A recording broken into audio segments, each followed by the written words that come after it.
ডিসেম্বরের second week শুরু হয়ে গিয়েছে, মানে আর কয়েকদিন পরেই বড়দিন, তারপর নতুন বছর, মানে আর একটা বছর শেষ হয়ে গেল, একটা নতুন বছরে আমরা পা দিতে চলেছি। আর এই সময়টা কিন্তু প্রত্যেক বছরই আমরা দেখি যে বিভিন্ন জায়গায়, সেটা অফিস হোক বা পাড়া কলেজ, বিভিন্ন জায়গায় কিন্তু মানুষ একটা বনভোজনের মেজাজের মধ্যে চলে যান। কিন্তু তার মধ্যে গত কয়েক বছরের ওয়েদার আপডেট যদি আমরা একটু লক্ষ্য রাখি, তাহলে দেখব শীতের সময়ও কিন্তু বারবার নিম্নচাপ হানা দিয়েছে বাংলায়। তার ফলে কিন্তু বনভোজনের প্ল্যান করেও অনেক সময় ক্যান্সেল করতে হয়েছে। এইবারে বৃষ্টি কিন্তু মানে তার অনেকটা বলা যেতে পারে একেবারে ঝোড়ো ইনিংস খেলেছিল, মানে তার শুরু থেকেই শেষ অবধি মানে টানা বৃষ্টি দেখেছে বাংলা। তাই শীতের ওয়েদার কেমন থাকবে সেইটা নিয়ে কিন্তু একটা চিন্তা ছিল। ইতিমধ্যেই পশ্চিমী ঝঞ্ঝার আপডেট আমরা আপনাদের লাগাতার দিয়েছিলাম, বঙ্গোপসাগরে বারবার সিস্টেমের পূর্বাভাসও ছিল। কিন্তু এখন এই ডিসেম্বরের আগামী 7 দিন যদি আপনাদের কোনো পিকনিকের প্ল্যান থেকে থাকে, তাহলে কিন্তু বাতিল করার দরকার নেই। আলিপুর আবহাওয়া দপ্তর অন্তত বলছে যে এই মুহূর্তে গোটা বাংলায় শীতের একটা মৃদু চাদর গায়ে চাপিয়ে বসে পড়েছে। কারণ কলকাতায় ইতিমধ্যেই কিন্তু 15 ডিগ্রি সেলসিয়াসের আশেপাশে তাপমাত্রা গত কয়েকদিনই ঘোরাফেরা করছে। পূর্বাভাস আগেই আলিপুর আবহাওয়া দপ্তর দিয়েছিল। এদিন তাপমাত্রা কলকাতার দাঁড়ায় আপনার 15.8 ডিগ্রি সেলসিয়াস। সেটা আগামী কাল এবং পরশুর মধ্যে কখনো কখনো 14 ডিগ্রি সেলসিয়াসও নেমে যেতে পারে। অন্যদিকে সর্বোচ্চ তাপমাত্রা সেটা 25 ডিগ্রি সেলসিয়াসের আশেপাশে ঘোরাফেরা করছে। এই সর্বনিম্ন এবং সর্বোচ্চ এই দুটোই কিন্তু স্বাভাবিকের থেকে বেশ কিছুটা কম। তার ফলে এই পরিস্থিতি কিন্তু আগামী কয়েকদিন থাকবে বলে আলিপুর আবহাওয়া দপ্তর মনে করছে। বরঞ্চ আগামী 7 দিন স্পেল ড্রপ কিছুটা হতে পারে, কারণ উত্তরে হাওয়া যেটা বইছে এই মুহূর্তে তার পথে কিন্তু কোনো কাঁটা নেই। তার ফলে সে নিজের মতো খেলাধুলো করতে পারছে বাংলার আকাশে।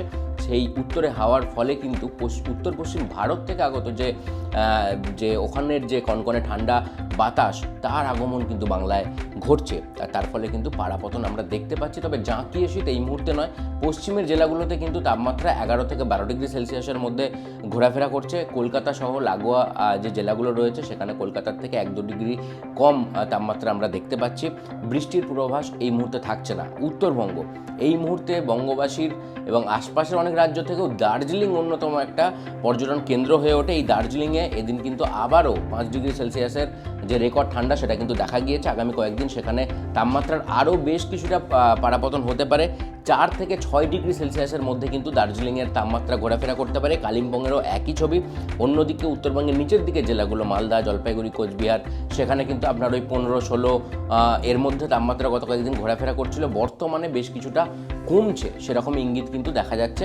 তবে উত্তরবঙ্গের 4-5 জেলায় কিন্তু মাঝারি কুয়াশার একটা দাপট আগামী কয়েকদিন থাকবে বলে আলিপুর আবহাওয়া দপ্তর জানাচ্ছে। ফলে পর্যটক যারা উত্তরবঙ্গের দিকে যাচ্ছেন, সেক্ষেত্রে সকালের দিকটায় কিন্তু সাবধানে গাড়ি চালানোর একটা প্রয়োজন অবশ্যই থাকছে, নাহলে অসাবধানতাবশত দুর্ঘটনার কবলে পড়তে পারেন। তবে যে ঘন কুয়াশার যে দাপট আমরা ডিসেম্বর জানুয়ারিতে দার্জিলিংয়ের রাস্তায় দেখে থাকি, অনেক সময় ট্রাফিক জ্যাম, কিছু ক্ষেত্রে দুর্ঘটনার খবরও আসে, সেইটা এই মুহূর্তে সেই সম্ভাবনা কিন্তু এই মুহূর্তে নেই। ফলে সব মিলিয়ে যা পরিস্থিতি, তাতে আগামী কয়েকদিনের মধ্যে তাপমাত্রা নতুন রেকর্ড করে ফেলতেই পারে, মানে তাপমাত্রার যে ড্রপ সেটা নতুন রেকর্ড করে ফেলতেই পারে।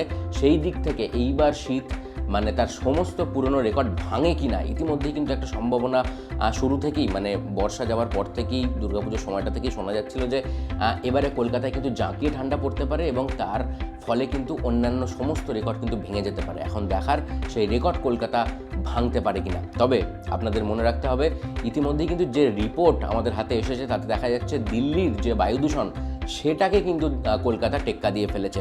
গতকালই ময়দান চত্বরের যে রেকর্ড সেটা কিন্তু সবাইকে রীতিমতো ছাপিয়ে অবাক করে দিয়েছে। এবং কলকাতা যে এই শীতের কলকাতা যে দিল্লিকে মানে এইভাবে টেক্কা দেবে, সেটা হয়তো আম আদমি আশা করেননি। কিন্তু যেটা প্রত্যেক বছর শীতে দেখেছি দিল্লি কী পরিমাণ শীতের কবলে তো পরেই, তার সাথে বায়ু দূষণের কবলে পড়ে।